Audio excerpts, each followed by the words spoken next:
ময়মনসিংহে মধ্যরাতে থেমে থাকা বাসে দুর্বৃত্তের আগুন, দগ্ধ হয়ে শ্রমিকের মৃত্যু, 2 যাত্রী হাসপাতালে ভর্তি। তিনজন দুর্বৃত্ত ওই বাসটার সামনের অংশে নিচে সাদা জাতীয় কিছু ফেলে অন্ধকারের মধ্যে ঠেলে এবং বাসের মধ্যে কিছু ফেলে কিছু একটা লাঠির মধ্যে আগুন দিয়ে তারা লেগে দ্রুত পালিয়ে যায়।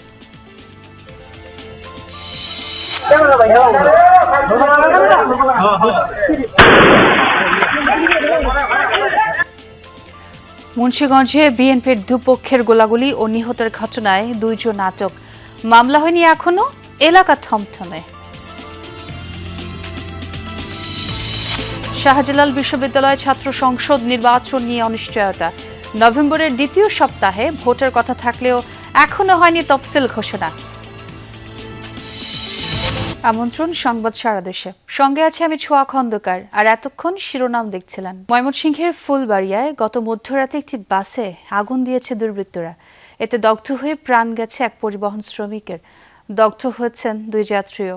পুলিশ জানায়, ঢাকা থেকে ময়মনসিংহের ফুলবাড়িয়াগামী আলম এশিয়া পরিবহনের একটি বাস গত রাত 2টার দিকে গন্তব্যে পৌঁছায়। যাত্রী নামানোর পর তেল নেয়ার জন্য ভালুকজান পেট্রোল পাম্পের বিপরীত পাশে সড়কে পার্কিং করে রাখা হয় বাসটি। রাত 3টার দিকে দুর্বৃত্তরা এসে বাসটিতে আগুন দিয়ে পালিয়ে যায়। এ সময় বাসের ভেতরেই দগ্ধ হয়ে মারা যান পরিবহন শ্রমিক জুলহাস।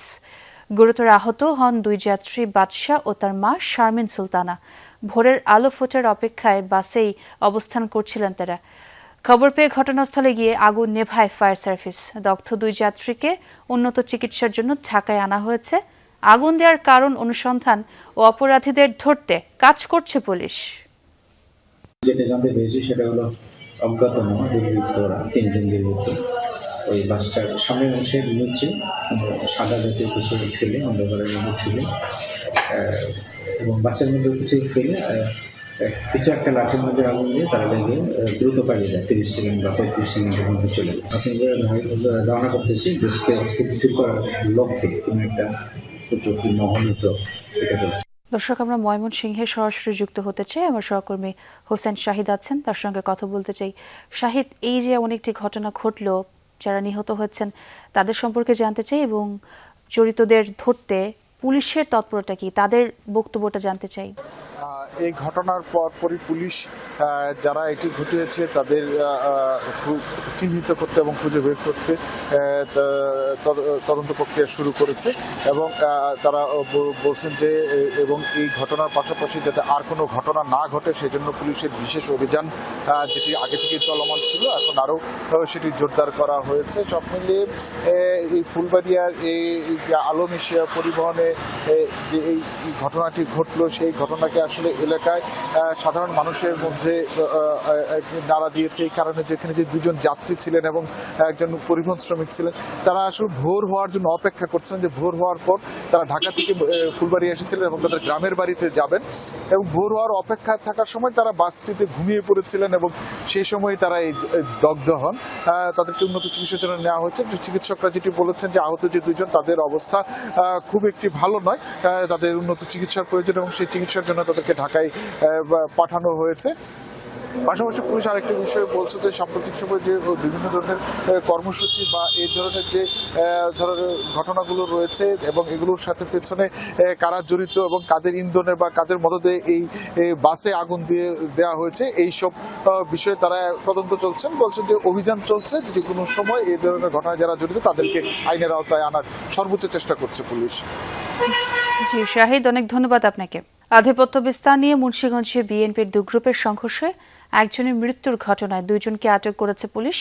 তবে এই ঘটনায় এখনো মামলা হয়নি। পুলিশ জানায়, রাতভর মোল্লাকান্দির বিভিন্ন এলাকায় অভিযান চালিয়ে তাদের আটক করা হয়।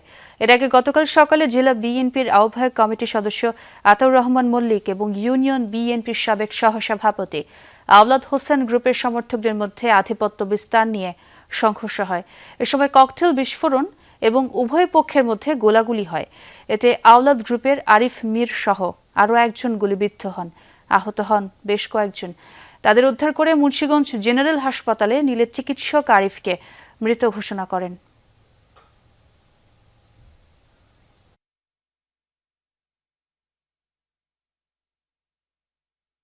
নওগাঁ ১ আসনে বিএনপির মনোনয়ন পুনর্বিবেচনার দাবিতে সড়ক অবরোধ করে বিক্ষোভ করছেন ডক্টর সালেক চৌধুরীর সমর্থকরা। সেখানেই আছেন আমার সহকর্মী শফিক ছোটন, তার সঙ্গে কথা বলতে চাই এবং সেখানকার পরিবেশ সম্পর্কে জানব। ছোটন, কি অবস্থা দেখছেন সেখানে এবং বিক্ষোভকারীরা কি বলছেন তার দাবিগুলো জানতে চাই এবং সড়কে যান চলাচল অবস্থা সম্পর্কেও জানাবেন আমাদের। ছোঁয়া এই যে আন্দোলন শুরু করেছেন কিছুক্ষণ আগে এখানকার বিএনপির নেতাকর্মীরা, এটি হচ্ছে পোরশা উপজেলার সরাইগাছি। মূলত তারা যে আন্দোলন সংগ্রাম শুরু করেছেন সেটিতে তাদের দাবি হচ্ছে যে এখানে নওগাঁ ১ আসন সাপাহার পোরশা নিয়ামতপুর এই আসনে বিএনপির মনোনীত প্রার্থী ঘোষণা করা হয়েছে মোস্তাফিজুর রহমানকে। এই মনোনয়ন ঘোষণার পর থেকে আসলে ছোট ছোট আন্দোলন সংগ্রাম বিভিন্ন জায়গায় হয়ে আসছে। আজকে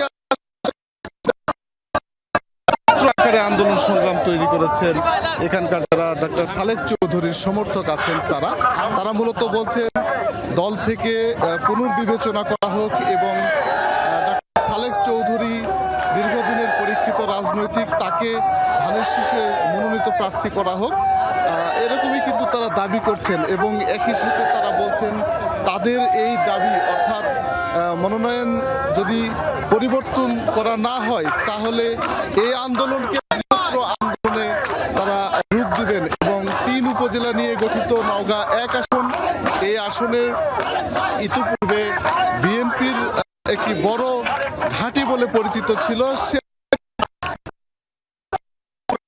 আসলে তাদের শঙ্কা রয়েছে এমনটি কিন্তু বলছেন।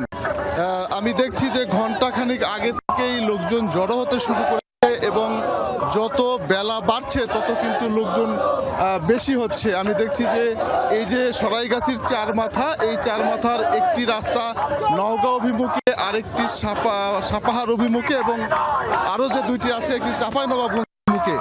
এই ৪ মাথার মোড়ে যে আজকের যে বিক্ষোভ কর্মসূচি পালন হচ্ছে, এই কারণে বড় গাড়িগুলো বিশেষ করে বাস, ট্রাক বা ভারী যানবাহনগুলো কিন্তু বেশ আটকা পড়েছে চারিদিকেই।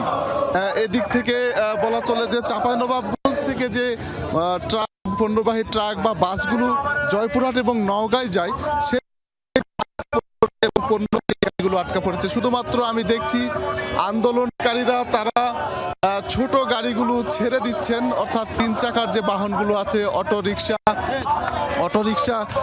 বা যানবাহনগুলো, সেগুলো ছেড়ে দিচ্ছেন, কিন্তু বড় গাড়িগুলো কিন্তু আটকা পড়েছে। অর্থাৎ চারিপাশে প্রায় 2 থেকে 250 গাড়ি এরই মধ্যে কিন্তু আটকা পড়েছে, এমনটি আমরা দেখছি। ছোঁয়া, আমরা পরবর্তীতে নিশ্চয়ই এই বিষয়টি নিয়ে আবারও কথা বলতে পারবো। জি শফিক, এবং ব্যাপক জনসমাগমও দেখছিলাম। আপনি আপডেট জানাবেন আমাদের পরবর্তী সংবাদে। ধন্যবাদ যোগ দেওয়ার জন্য। এখন ব্রাহ্মণবাড়িয়া 5 আসনে ধানের শীষের বিজয় নিশ্চিতে জোরে সোরে মাঠে নেমেছে বিএনপি। অন্তত 1 ডজন মনোনয়ন প্রত্যাশীর মধ্যে নবীনগর উপজেলা বিএনপির সভাপতি অ্যাডভোকেট এম এ মান্নানকে প্রাথমিকভাবে প্রার্থী ঘোষণা করেছে দলটি। এতে সন্তুষ্টির কথা জানিয়েছেন তৃণমূলের নেতাকর্মীরা। বলছেন দল মনোনীত প্রার্থীকে বিজয়ী করতে ঐক্যবদ্ধভাবে কাজ করবেন সবাই। মেঘনা ও তিতাস নদী বেষ্টিত ব্রাহ্মণবাড়িয়ার নবীনগর উপজেলা যোগাযোগ ব্যবস্থা, কর্মসংস্থান সহ বিভিন্ন দিক থেকে বেশ পিছিয়ে এই জনপদ। দীর্ঘদিনেও কাঙ্ক্ষিত উন্নয়ন না হওয়ায় ক্ষোভ রয়েছে স্থানীয়দের মাঝে। আসন্ন সংসদ নির্বাচন ঘিরে নানান হিসেব কষছেন ভোটাররা। এবার সুষ্ঠুভাবে পছন্দের প্রার্থীকে ভোট দিতে পারবেন এমন প্রত্যাশা তাদের। 70 বছর ধরে আমরা দেশে নির্বাচন হচ্ছে, আমরা ভোট দিতে পারি নাই, ভোট কিনে যাইতে পারি নাই। এবার ইনশাল্লাহ আমরা ভোট কিনে যাইতে পারবো। সার, ডিজেল এবং বীজ, এই 3টা আমরা গেলে দামটা কমাই দেয় আমরা একটু ভালো। আসনটিতে বিজয়ী হতে এরই মধ্যে জোরে সোরে মাঠে নেমেছে বিএনপি। দলের মনোনয়ন পেতে অনেকদিন ধরে এলাকায় কাজ করছেন অন্তত 1 ডজন নেতা। প্রাথমিকভাবে ব্রাহ্মণবাড়িয়া 5 আসনে মনোনয়ন পেয়েছেন উপজেলা বিএনপির সভাপতি অ্যাডভোকেট এম এ মান্নান। দলের ত্যাগী নেতাকে মূল্যায়ন করায় খুশি বিএনপির তৃণমূলের নেতাকর্মীরা। অ্যাডভোকেট এম এ মান্নান সব দলীয় কর্মকাণ্ড, সব সময় উনি আমাদের পাশে ছিল, আন্দোলন সংগ্রামে উনি সবসময় ছিল। আমরা একমাত্র আমাদের মূল স্রোত অ্যাডভোকেট এম.এ মান্নানের নেতৃত্বে নবীনগর প্রতিটি আন্দোলন সংগ্রামে আমরা অগ্রণী ভূমিকা পালন করেছি। আমরা সবাই ঐক্যবদ্ধ হয়ে আমরা ওই দানের শীর্ষের প্রতীক আমরা আনুগত্য করে যার হাতে দানের শীষ তুলে দিয়েছে আমরা তার জন্য কাজ করব। প্রার্থী ঘোষণার পর বাকি মনোনয়ন প্রত্যাশীদের বাড়িতে গিয়ে তাদের সাথে শুভেচ্ছা বিনিময় করেছেন এম.এ মান্নান। সবাইকে সাথে নিয়ে এলাকার উন্নয়নে কাজ করতে চান তিনি।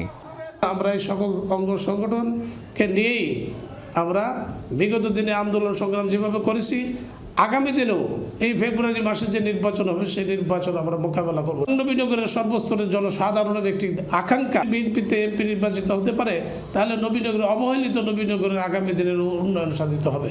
ব্রাহ্মণবাড়িয়ার 6টি আসনের মধ্যে 4টিতে প্রাথমিক মনোনয়ন ঘোষণা করেছে বিএনপি। ধানের শীষের বিজয় নিশ্চিত করতে জোরদার করা হয়েছে সাংগঠনিক তৎপরতা। জেলা বিএনপির পক্ষ থেকে তাদের সাথে আমাদের সার্বক্ষণিক যোগাযোগ আছে।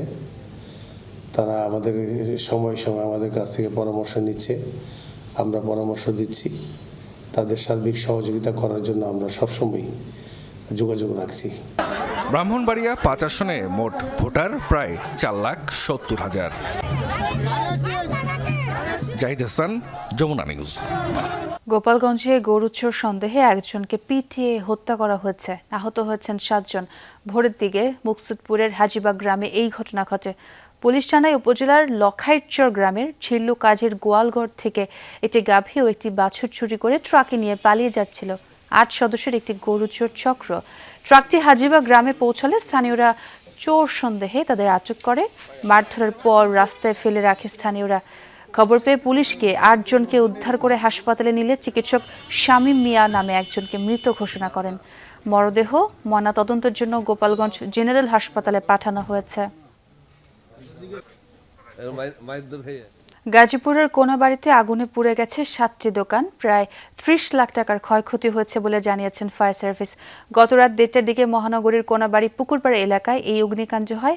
ফায়ার সার্ভিস ও স্থানীয়রা জানান, মহানগরীর কোনাবাড়ি পুকুরপাড় এলাকায় খোকনের লেপ তোষকের দোকান থেকে আগুনের সূত্রপাত হয়। মুহূর্তেই তা আশপাশের দোকানগুলোতে ছড়িয়ে পড়ে।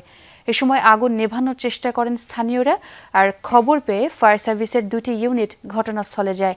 প্রায় 1 ঘন্টা চেষ্টায় নিয়ন্ত্রণে আসে আগুন। ফায়ার সার্ভিস জানায়, প্রাথমিকভাবে ধারণা করা হচ্ছে বৈদ্যুতিক শর্ট সার্কিট থেকে আগুনের সূত্রপাত হতে পারে। দীর্ঘ 28 বছর পর অনুষ্ঠিত হতে যাওয়া শাহজালাল বিজ্ঞান ও প্রযুক্তি বিশ্ববিদ্যালয় কেন্দ্রীয় ছাত্র সংসদ নির্বাচন নিয়ে দেখা দিয়েছে নানা অনিশ্চয়তা। নভেম্বরের 2য় সপ্তাহে নির্বাচন আয়োজনের কথা থাকলেও এখনো তফসিল ঘোষণা করেনি বিশ্ববিদ্যালয় প্রশাসন। এদিকে নির্বাচন কমিশন প্রস্তুতি সম্পন্নের কথা বললেও শিক্ষার্থীদের মধ্যে রয়েছে শঙ্কা। সবশেষ 1997 সালে অনুষ্ঠিত হয় শাহজালাল বিজ্ঞান ও প্রযুক্তি বিশ্ববিদ্যালয়ে কেন্দ্রীয় ছাত্র সংসদ নির্বাচন। এরপর কেটে গেছে 28 বছর। দেশের অন্যান্য বিশ্ববিদ্যালয়ে ছাত্র সংসদ নির্বাচনের পর থেকেই আলোচনায় সাকসু। পরবর্তীতে নভেম্বরের 2য় সপ্তাহে নির্বাচন আয়োজনের কথাও জানায় বিশ্ববিদ্যালয় প্রশাসন। তবে বিলম্ব হওয়ায় আন্দোলনে নামেন শিক্ষার্থীদের একাংশ। 13 সদস্যের নির্বাচন কমিশন গঠন করলে সেখান থেকে পদত্যাগ করেন 4 শিক্ষক। এরপর আর ঘোষণা হয়নি তফসিল। সব মিলিয়ে সাকসু নিয়ে শিক্ষার্থীদের মধ্যে দেখা দিয়েছে শঙ্কা। যদি তফসিলটা এই সপ্তাহের মধ্যে ঘোষণা না হয়, প্রার্থীর লিস্টটা এই সপ্তাহের মধ্যে ঘোষণা না হয়, তাহলে আমার সাকসু নির্বাচন হওয়া নিয়ে আমার একটা আশঙ্কা আছে। ডিসেম্বর ইলেকশন না হলে আপনার ফেব্রুয়ারিতে আপনার জাতীয় সংসদ নির্বাচন হচ্ছে, তো সেক্ষেত্রে আমার মনে হয় ইলেকশন না হওয়ার পসিবিলিটি একটু বেশি। অন্যান্য ছাত্র সংগঠন নির্বাচন নিয়ে প্রস্তুত থাকলেও এখনও লেভেল প্লেইং ফিল্ড তৈরি হয়নি দাবি ছাত্রদলের। আমরা সবাইকে চিনি, সবাইকে জানি।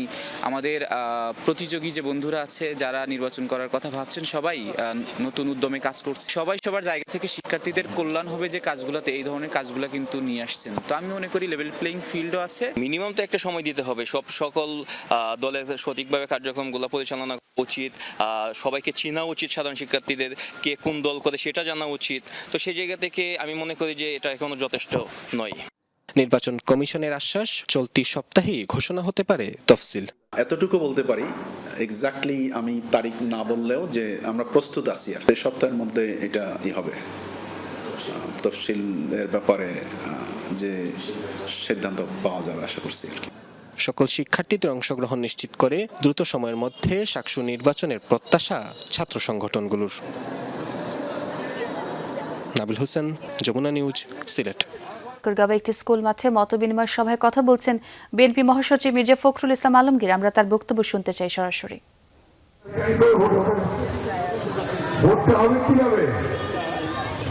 ভোটই হবে না, ওই জন্য ওরা ওই কুমার সাথে শুনে করতে না পেয়ারা করতে হবে, সনদ করিবা হবে। এগুলো হচ্ছে ওই আপনার শুধু বিভ্রান্ত করা, ভোট পিছানো এবং আগে ব্যবস্থায় চলে যাওয়া।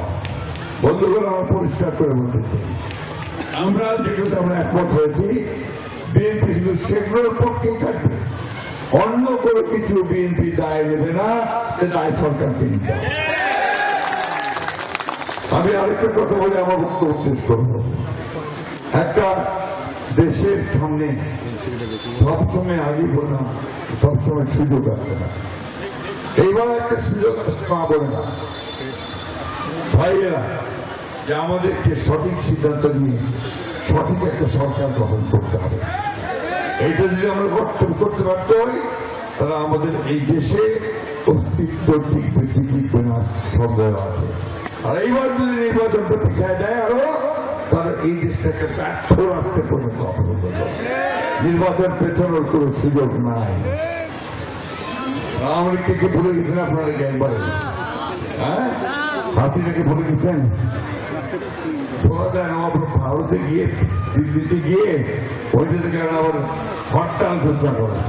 দর্শক, ঠাকুরগাঁওয়ে যুক্ত হয়েছিলাম সরাসরি। আর এই ছিল সংবাদ সারা দেশে। এতক্ষণ যারা সঙ্গে ছিলেন সবাইকে ধন্যবাদ।